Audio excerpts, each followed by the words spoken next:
Selamat pagi adik-adik teruna.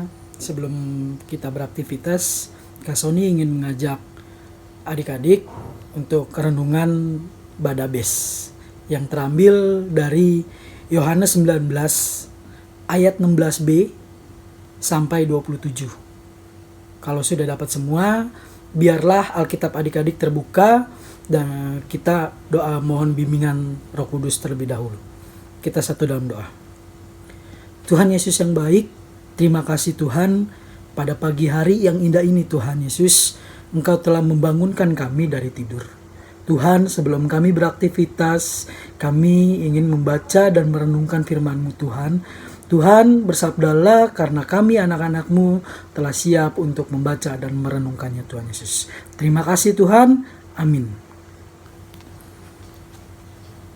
Yohanes 19 ayat 16b sampai 27. Kalau sudah dapat, mari kita baca bersama-sama. Yesus disalibkan. Mereka menerima Yesus. Sambil memikul salibnya, ia pergi keluar ke tempat yang bernama tempat tengkorak. Dalam bahasa Ibrani, Golgota. Dan disitulah ia disalibkan mereka dan bersama-sama dengan dia disalibkan juga dua orang lain. Sebelah menyebelah, Yesus di tengah-tengah. Dan Pilatus menyuruh memasang juga tulisan di atas kayu salib itu, bunyinya, Yesus orang Nazaret, Raja orang Yahudi. Banyak orang Yahudi yang membaca tulisan itu, sebab tempat di mana Yesus disalibkan letaknya dekat kota dan kata-kata itu tertulis dalam bahasa Ibrani, bahasa Latin, dan bahasa Yunani. Maka kata imam-imam kepala orang Yahudi kepada Pilatus, "Jangan engkau menulis Raja orang Yahudi, tetapi bahwa ia mengatakan, 'Aku adalah Raja orang Yahudi.'" Jawab Pilatus, "Apa yang kutulis tetap tertulis." Sesudah prajurit-prajurit itu menyalibkan Yesus, mereka mengambil pakaian lalu membaginya menjadi 4 bagian, untuk tiap-tiap prajurit 1 bagian, dan jubahnya juga mereka ambil. Jubahnya itu tidak berjahit, dari atas ke bawah hanya 1 tenunan saja. Karena itu mereka berkata seorang kepada yang lain, "Janganlah kita membaginya menjadi beberapa potong, tetapi baiklah kita membuang undi untuk menentukan siapa yang mendapatkannya. Demikianlah hendaknya supaya genaplah yang ada tertulis dalam kitab suci. Mereka membagi-bagi pakaianku di antara mereka, dan mereka membuang undi atas jubahku."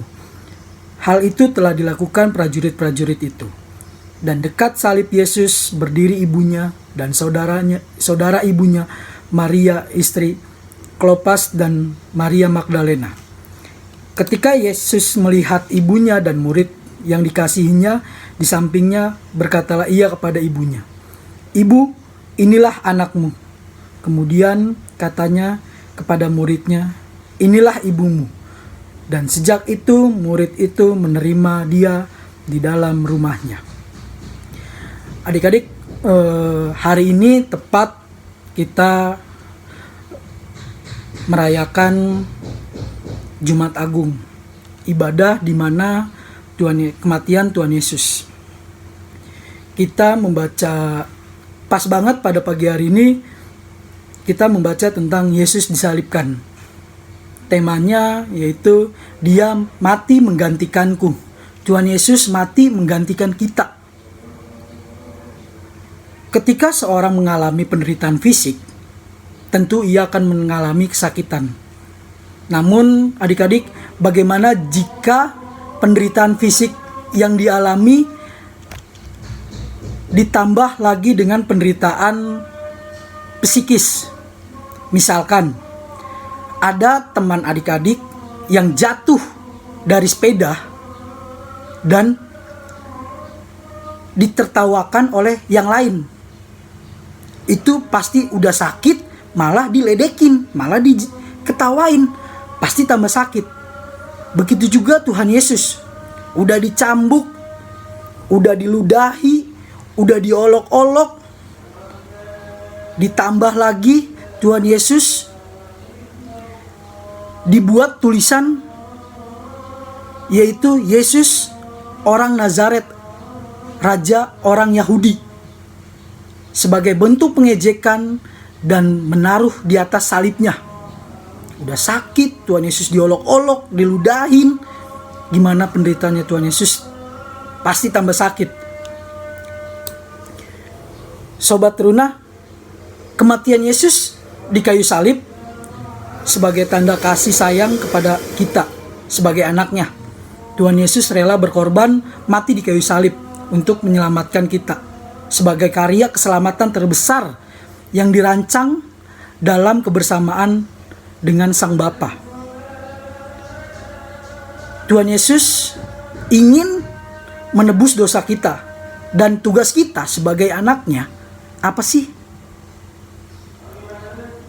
Kita jangan mencederai penyaliban Tuhan Yesus karena sikap kita yang tidak memuliakan Tuhan, yang tidak memuliakan Tuhan Yesus yang sudah menderita di kayu salib. Kita harus bisa berbuat baik. Kita jangan sia-siakan penyaliban itu. Sesuai dengan pembacaan kita pada pagi hari ini, Yesus disalibkan, dan tentang kita sudah tahu gimana sakitnya Tuhan Yesus di kayu salib, gimana penderitaan Tuhan Yesus di kayu salib, adik-adik. Pada pagi hari ini, bacaan hari ini, yuk Kak Sony ingin mengajak adik-adik jangan mencederai penyaliban Tuhan Yesus yang tadi Kak Sony sudah katakan. Kita harus hidup memuliakan nama Tuhan. Kita jangan mengecewakan Tuhan lagi. Amin. Kak Sony ingin mengajak adik-adik berdoa. Mari kita satu dalam doa. Tuhan Yesus yang baik, terima kasih Tuhan karena kami telah membaca firman-Mu, kami telah merenungkan firman-Mu Tuhan Yesus.